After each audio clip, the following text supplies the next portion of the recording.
Implants are a topic that are near and dear to my heart. It's one of my favorite things to do for patients. Giving someone the ability to smile and chew again after they've lost their teeth is incredible.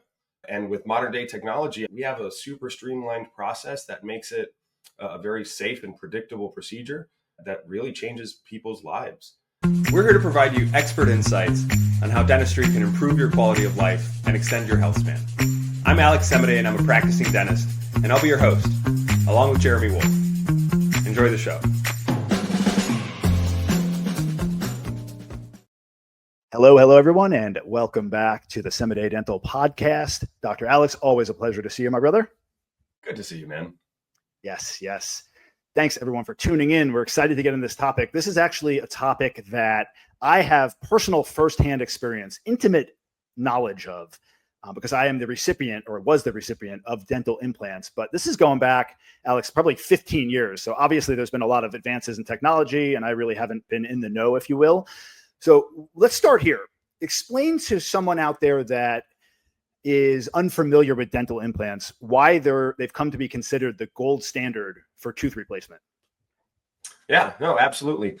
So implants have a fascinating history. They've been around in dentistry for over 100 years now, and Really? over the last there's actually super cool archaeological records of like Aztecs doing implants with seashells, and actually taking broken bits of seashells, implanting them after taking a tooth out, and they stuck. Like, there's fossil records of this, which is fascinating. Yeah. We've come a long way, though, thankfully, and implants are a topic that are near and dear to my heart. It's one of my favorite things to do for patients. Giving someone the ability to smile and chew again after they've lost their teeth is incredible. And with modern day technology, I mean, we have a super streamlined process that makes it a very safe and predictable procedure that really changes people's lives. So a little bit about how implants, work. An implant is essentially, I always tell patients that, implants, the best one we got is the one that man upstairs gave us, right? And implants is the best that I can do as a replacement. So I always say it's not really a replacement for your tooth, it's a replacement for your missing tooth, right? Because nothing's as good as the original parts that we get. But that said, implants are unbelievable. They look and function like a natural tooth does. They are virtually indistinguishable from our natural teeth when they're in place, and they help us do all the things that our natural teeth help us do. Right? Chew the foods that we love, smile confidently in pictures, and not worry about these missing teeth, or sometimes dentures or partials that slip out of place and can be uncomfortable. So implants really, they really do change lives. Yeah, because it's not just a dental issue, right? It's not. It's tied into your well-being. It affects people, your confidence, your 100%. Potentially career opportunities, your mental health and wellness. Yeah. You've been doing this quite some time now, and I know you have a lot of stories from patients that you've helped. Can you maybe share a story of a particular patient whose life was truly transformed by dental implants? Oh man. Yeah, absolutely. So two come to mind immediately. One, maybe because I saw her last week to restore her implant, but my tia Estrella, my aunt Estrella, 83, 84 years old. I love her. She's like a second mom to me. And she had an issue. She had an old root canal on her canine. Now, she is an 83-year-old little Cuban lady that doesn't really care about a whole lot, but really cares about keeping herself well put together, right? And not having missing teeth and dealing with all of those issues. So her losing that front tooth was a really, really big deal to her. And she didn't want to deal with something, a flipper or something that was in and out when it comes to her front teeth. She wanted something permanent and fixed. So we had the talk that the root canal had gone bad and we needed to remove the tooth. And thankfully, the conditions were just right. We were able to place an implant that same day. place a temporary crown on the implant that same day. And for all intents and purposes, as far as she was concerned, not a whole lot had changed from that morning to that afternoon when she left the office. So we just saw her a couple of weeks all in the same. So like she walks in with no tooth and leaves with it. Because I remember when I got this done, this was a huge process. I had to go in. I had to go see an oral surgeon. They implanted the rods. I had to wait, get the molds made. Implants, Jeremy, they are implants, not rods. Thank you very much. Well, I mean, that's maybe 15 years ago it was a rod. Layman's terms, rods. I stuck those screws in my jawbone. No, but yeah, so yes, the answer is yes, both ways. There are certain conditions, and actually her case was even more interesting because she walked in that day with her natural tooth. We removed that, placed the implant, and placed a provisional crown on that implant all in the same day. Yeah, it's really cool. Head blown. Yeah, it's super cool. And now we can't do that for every case every time, right? Like the conditions need to be right. Like we have to have enough healthy bone. We have to have a patient that's very compliant, right? We have to have ideally certain areas of the mouth that don't take as much load as other areas. Right? Like that's not a good idea to do on a back tooth and you go and you chew, jawbreakers on it. That's not going to be a good idea for that implant long-term. But in certain instances, yeah, we can remove the tooth, place the implant, and you walk out with a temporary, like nothing ever happened. Very cool. So I want you to put on your science hat. Semidey Dental, art meets science. Get your science hat on. All right. And reading the blog that you wrote about this topic, there was a term that came up. It was osseointegration, which kind of sounds like a sci-fi term, but it's actually what makes implants so successful, according to what you wrote. I'm curious. I want you to break down in a way that makes sense to the average person what osseointegration is, and then I want to kind of take a look back at what I did 15 years ago with my mouth, with my implants, and see if I have the benefit of osseointegration, because I don't know that I do. So osseointegration is the term for the bone healing into the implant and locking it into place, right? I'm very excited to geek out on the science on this. So you have two basic types of cells in your bone. You have like they're called osteoclasts and osteoblasts. And osteoclasts are responsible for breaking down bone, and osteoblasts are responsible for building bone behind them, right? And this turnover of bone is constantly happening in the body.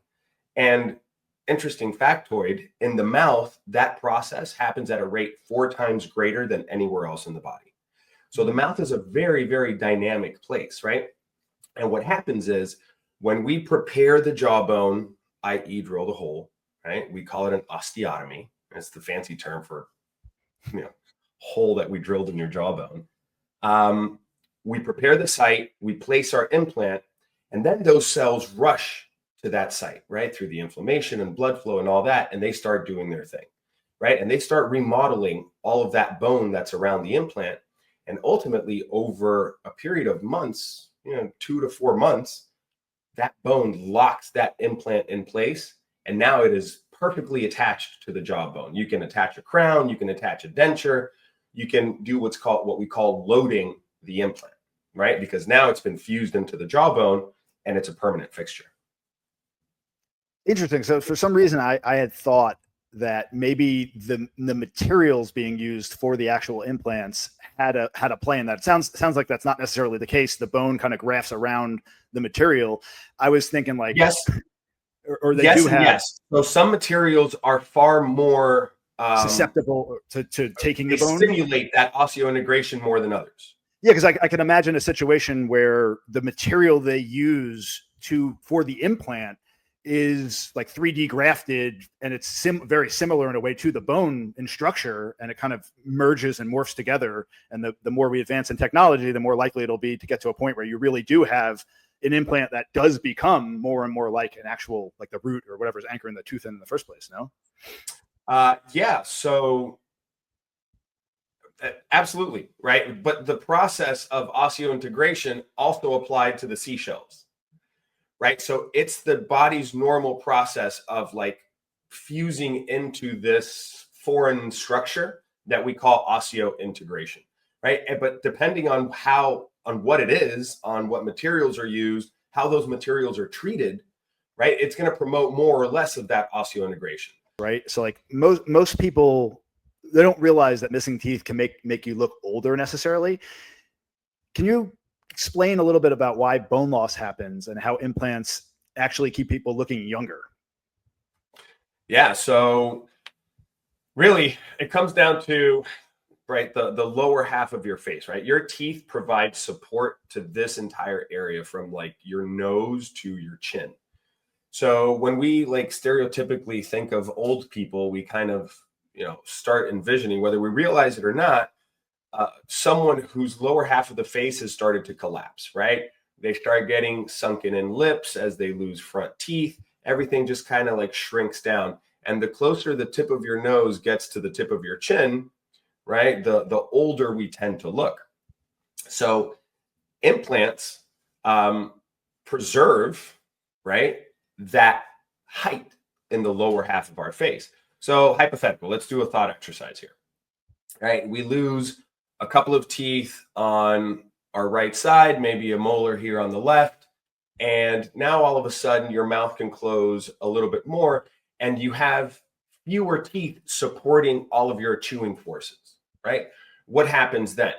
Now we start stressing out the teeth that are left more because now they're working overtime, right? Like they're chewing and grinding not only for themselves, but for their buddy that's missing. So we wear those teeth out faster. Those teeth are more prone to cracks and fractures and things like that, that could lead us to have those teeth removed, right? And now we start compounding that effect of decreasing the height of the lower half of the face. And the more that happens, the older we tend to look. And we end up aging prematurely as we lose teeth, especially our posterior, our back teeth that lend that support to the jaw. Makes sense. I mean, I know we talked about when my daughter was getting some work done with her mouth. She had to have some teeth removed. We had a conversation about this. It wasn't about implants per se, but I remember talking about how by removing teeth, you always like to try to maintain as many of the teeth as you possibly can because it has effects on what you just said in terms of like development moving forward and aging. Really fascinating stuff. For me, because I've had experiences, I have a checkered dental history and I've had a lot of trauma associated with this.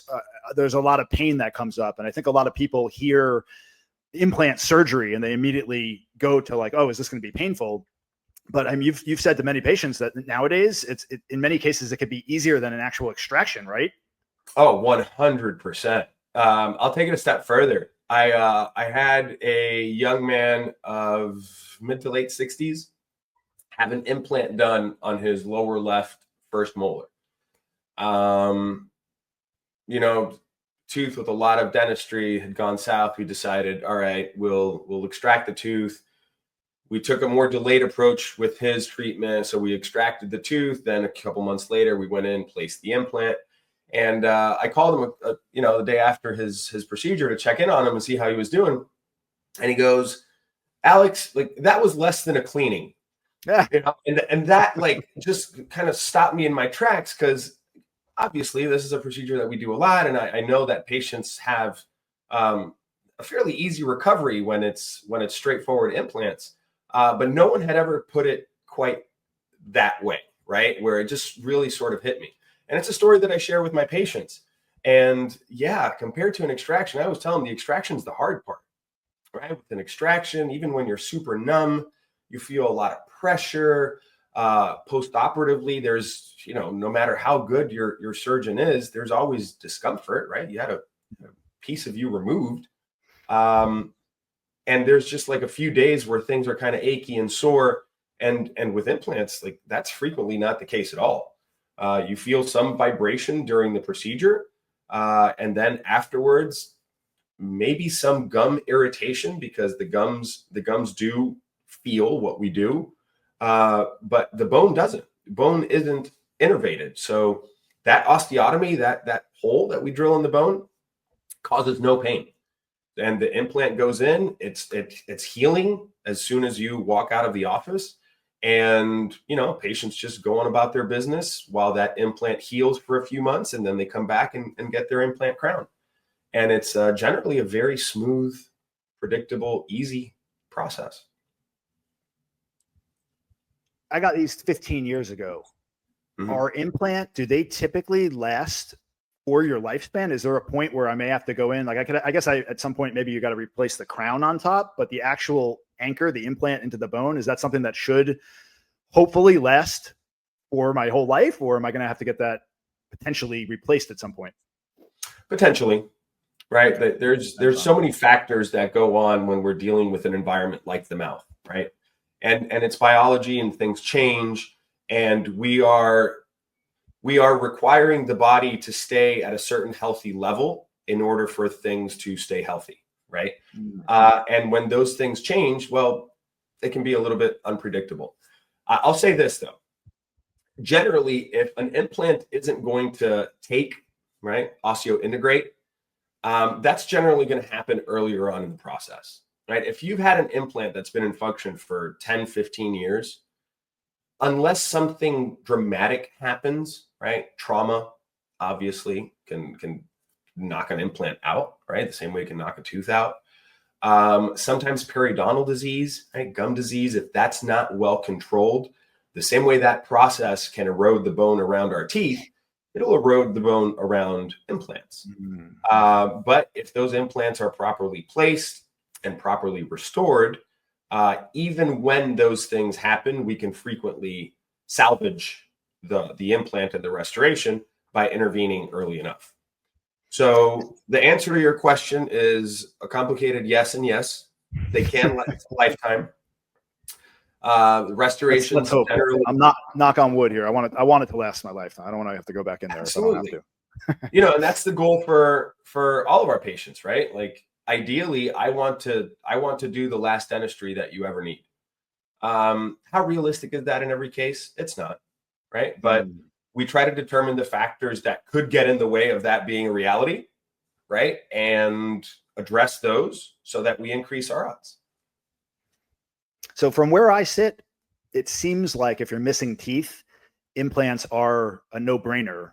But that said, there are other options out there, right? Everybody's heard of a bridge and dentures and things like that, which although I haven't heard about it much lately, it's usually for the older generations. But if somebody is debating, let's say you're missing teeth, like how do you help someone make the best choice for them? Like, is there ever a circumstance nowadays where it makes more sense to do a bridge or dentures as opposed to an implant? Because it seems like, again, like finances aside, it sounds to me like doing an implant would be the best course of action. Would it not? Like 98% of the time. 98%. So there's like rare scenarios. There are circumstances, right? Like I don't believe in absolutes in life. And one thing that I take a great deal of pride in is kind of tailoring treatment and taking into account factors that maybe go outside of just the immediate local mouth factors, right? Of what's best for a patient. There are certain things that could increase potential complications with a procedure, right?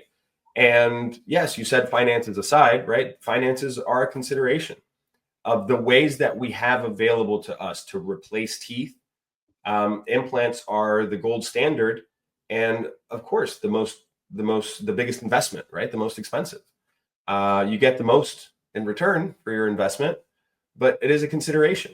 But we do have things like partial dentures, which have been that, if you think implants with the Aztecs and the seashells have been around for a long time, partial dentures have been around for thousands of years. There's a reason for that, right? They're serviceable. They can be uncomfortable, maybe not the most aesthetic sometimes, but it's better than not having teeth, right? It does improve our function. It does improve the appearance. And like you said, we also have bridges, right? Which have also been used for a long time and are a very good replacement for missing teeth. Although they do require us to do a lot of dentistry to the surrounding areas of that missing tooth, right? Which oftentimes is something that we want to avoid, right? We definitely don't want to have to drill a tooth that doesn't absolutely need it in order to replace a tooth if we have an implant as an option. Yeah, I want to talk a little bit more about the financial considerations, because I think I want to start trying to change people's perspective around this, right? Like when you're presented with an option for something like implants and there's a hefty price tag associated with it, a lot of folks don't want to outlay that money, so they go for a less expensive option. Can you talk a little bit more about how patients will actually save not only money, but their dental health, like in the long run, how it's a good investment for them to proceed with implants? Yeah, no, absolutely. That's something that we take, I personally take very seriously, right? That any sort of treatment that patients decide to go with is a commitment of, their time, their effort, sometimes significant amounts of money, right? And that matters. But to address your question, yes, an implant can be upfront, maybe the most expensive option to replace a missing tooth or missing teeth, right? But what happens? So the implant can be, $5,000 to $6,000, $7,000 start to finish, right? You have a tooth that goes bad, it needs to be extracted. You need some surgery to build up the bone, place the implant, then get your beautiful porcelain crown, right? That's a process and it carries a significant price tag. Comparing it to perhaps maybe something like a bridge, which may be maybe a couple $1,000s cheaper, and maybe a partial, which could be, maybe $3,000 cheaper, right? But what happens downstream, right? If we go with the implant, now that implant, first of all, doesn't require you to cut down the teeth next door, right? Which opens the door to complications for those teeth down the line, right? Because the more we're fiddling with stuff, the more procedures we're doing, the more we open the door for complications and to have to redo procedures down the line, right? So the more we preserve like the intact nature of our teeth, the better, right? The implant is also going to help preserve the bone in that area where we're missing a tooth. So something that we haven't talked about that's super interesting is when we take a tooth out, if we don't put something into the jawbone, the body starts breaking down that bone because now it serves no purpose, right? So the body is very smart and very efficient, and it says, okay, this bone isn't doing anything. There's no root, there's no implant here. Let's break it down so that we don't have to waste resources and maintenance there. Okay, so what happens downstream there? We start losing bone, right? It starts affecting the teeth next to the empty space. Now they will loosen prematurely. We may lose those teeth prematurely, right? And it puts us on this hamster wheel of dental treatment for life, right? So yeah, getting back to the long-term savings, right? That's it. Yes, it's a bigger investment up front, but the amount of problems that you avoid downstream, right? Financially, time-wise, pain, discomfort, right? Yeah, it's a no-brainer. Really, it's a no-brainer. It really is. So you mentioned in the blog, and you've not just in the blog, we've talked about this at length, this connection between overall health, oral health and overall health, and things like heart disease, diabetes, even osteoporosis. What role do implants play in overall health beyond just restoring a smile? Yeah, absolutely. So with rehabilitating someone's mouth, their ability to function and chew, I would say that implants, above and beyond like other ways of replacing teeth, are going to have like two major impacts, right? Like it's going to open up the door to what you can chew, right? Much more than dentures and partials and things like that will, which is going to have a downstream effect on our nutrition status, right? Our ability to digest our foods, the better we're able to chew them, things like that. It's also going to help us feel a lot better when we replace teeth, and look and feel better. And when we have that confidence and security that our teeth are going to be there when we need them most, right? And it's going to help preserve that facial structure, right? It's going to help preserve bone levels in both jaws. It's going to help preserve the height of the lower half of the face, like we were discussing, right? So it's going to help stave off that premature aging too. And yeah, I'm a big believer in the psychological impact that that dentistry has on us, right? It's one of the most rewarding facets of my career. And we learn more and more about the impact that our emotional well-being has on our physical health, our physical well-being, right? Like when we feel good, things go better, right? And that is one of the really one of the most beautiful things that implants provide us, especially for the folks who have what we call terminal dentition, right? Maybe they had a ton of dentistry when they were younger, and that dentistry has failed, and now they have to have all of their teeth removed, or a large portion of their teeth removed. And this is psychologically a huge burden, right? Like this is not a trivial matter for people, right? And to go from, it's huge. And for a lot of people to go from, because it's one thing, right? You have a missing tooth down here and you get the implant and now you're more comfortable. That's great, right? Is that going to significantly impact your life? Probably not. But for the patient who's dealing with a denture that's floppy and they can't chew and they can't eat, and it's uncomfortable and it's rubbing their gums and they're miserable, right? Like a denture is a miserable experience, especially a lower one. Putting in a couple of implants for that patient and stabilizing that denture is revolutionary, right? Like now they're able to chew and talk and sneeze, right? Without an issue. Without worrying about the dentures popping out. Literally, and laughing, right? Yeah. And enjoying their lives the way dentistry enables us sometimes, right? So that is really the patients who see the biggest impact on their overall health, right? The more we are replacing with implants, right, the bigger the impact on the overall health. So many positive aspects of implants, and just from the aesthetic aspect of it, like there's having a bright, beautiful smile. Like I remember many years back, I had my teeth whitened. I've only done it once. And I remember after I had the procedure done, I pulled up, I was at a parking place and I pulled up and I saw the lady, I gave her my ticket and I gave her a little smile and she's like, "Oh, what a beautiful smile you have."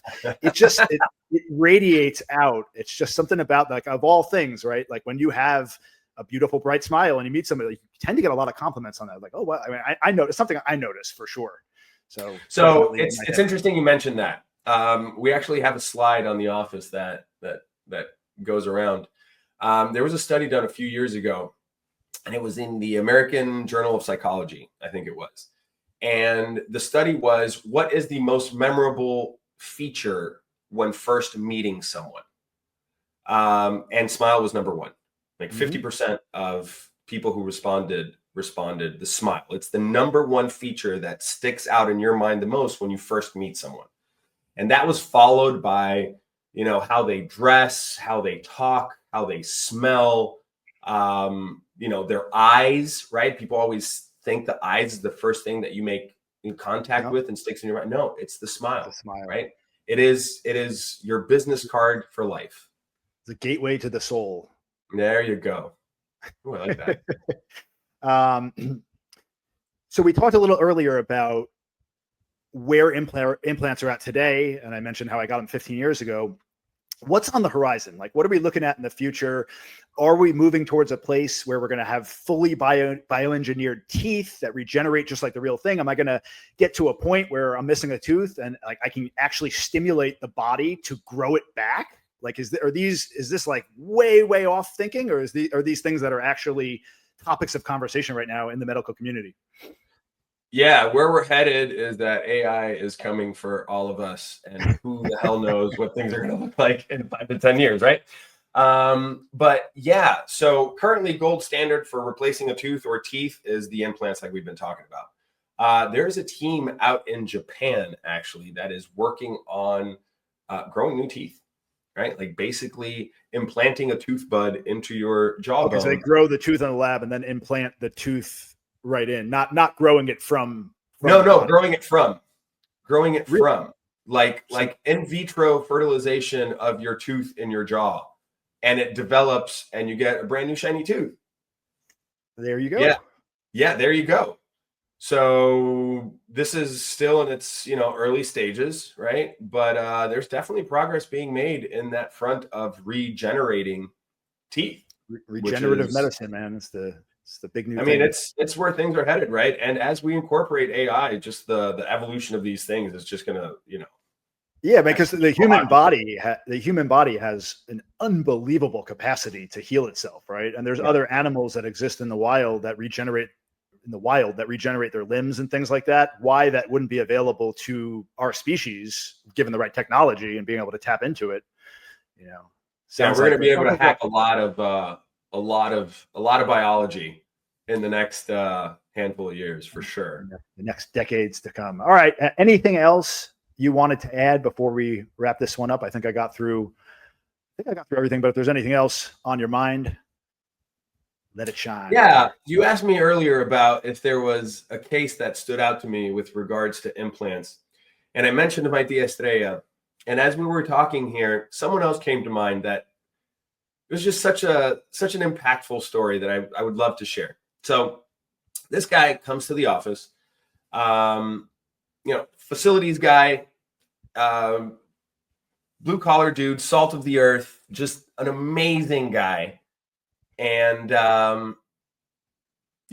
if you were to just see him, you'd be a little intimidated because he's a big dude, but just an absolute teddy bear and nice guy. He was in his late 30s, was missing a front tooth. And then the other front teeth had really sort of like rotated and splayed out of the way because of, years of neglect. And, he literally never smiled, right? He would sort of like smize, but like not with his lips. Smirk. Yeah. Always making sure, always had like his mustache real long. And he was feeling really down about himself and life and just what his prospects were and where things were headed. And he was very self-conscious about his mouth. And he finally decided to do something about it. And he came to see us. And, we talked about what his goals were and put together a treatment plan. And, we had to remove additional front teeth that had been compromised due to periodontal disease.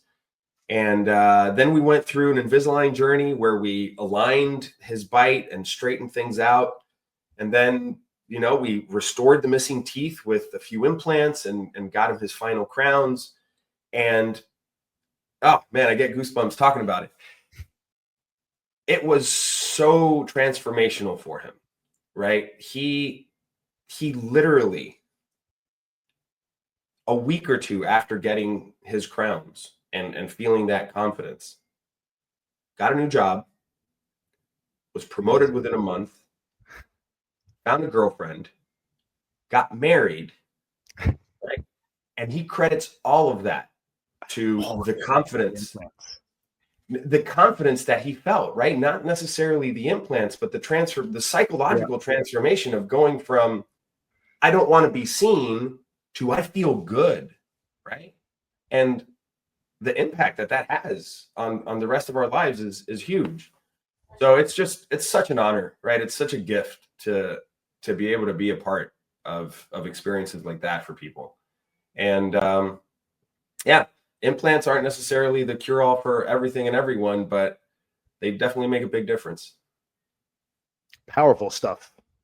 Getting goosebumps just hearing the story. And I know for me, having gone through that myself, I could kind of empathize. I remember when I lost my teeth and it was right before my honeymoon. I couldn't even get the work done. They gave me some like little plastic molds to put on. I went to Italy for my honeymoon and I had to experience all the lovely food out there with this little plastic mold in my mouth. So, my gosh. All right, man. So if you're out there listening and you have had an experience with dental implants, good, bad, indifferent, whatever that is, let us know about it. Leave it in the comments below. We're always interested to hear your feedback. And of course, if you like this content, don't forget to like and subscribe. We thank everyone for joining us on this journey. We wish you all a very happy and healthy day. And remember, keep smiling out there. Have a good one. Thanks for tuning in to this episode of the Semidey Dental Podcast. We hope you enjoyed the show. Don't forget to subscribe, leave a review, and follow us on social media for the latest episodes.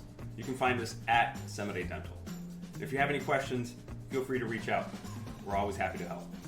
Until then, keep smiling and stay curious.